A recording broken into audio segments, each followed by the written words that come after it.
সিরাজগঞ্জের বেলকুচিতে তামাই ক্রীড়া অ্যাসোসিয়েশনের আয়োজনে night futsal champion league final খেলা অনুষ্ঠিত হয়েছে।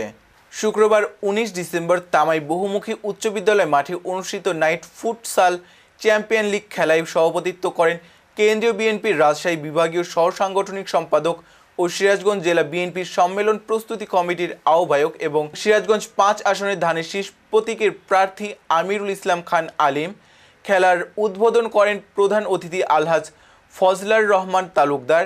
এতে আরও উপস্থিত ছিলেন deputy attorney general Sheikh Mohammad Ali, সমাজসেবক শামসুল হক খান, দীপ্ত চেতনা বিকাশ কেন্দ্রের চেয়ারম্যান আব্দুল মান্নান তালুকদার, শিল্পপতি আবদুল্লাহ আল মামুন, ব্যবসায়ী সুলাইমান হোসেন, আব্দুল আজিজ সরকার, তামাই অগ্রণী সংসদ ক্লাবের সভাপতি আবদুল্লাহ মোল্লা, বেলকুচি উপজেলা বিএনপির সাবেক সদস্য সচিব বনি আমিন, ভাঙাবাড়ি ইউনিয়ন বিএনপির সাবেক সভাপতি হাফিজ শেখ, জেলা জিয়া সাইবার ফোর্সের সাধারণ সম্পাদক জাহাঙ্গীর আলম জুবিটার, বেলকুচি রিপোর্টার্স ক্লাবের সভাপতি রেজাউল করিম।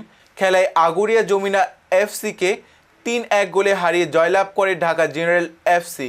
পরে উইনার্স কাপ ও রানার্স কাপ দলকে পুরস্কার তুলে দেন প্রধান অতিথি আলহাজ ফজলার রহমান তালুকদার।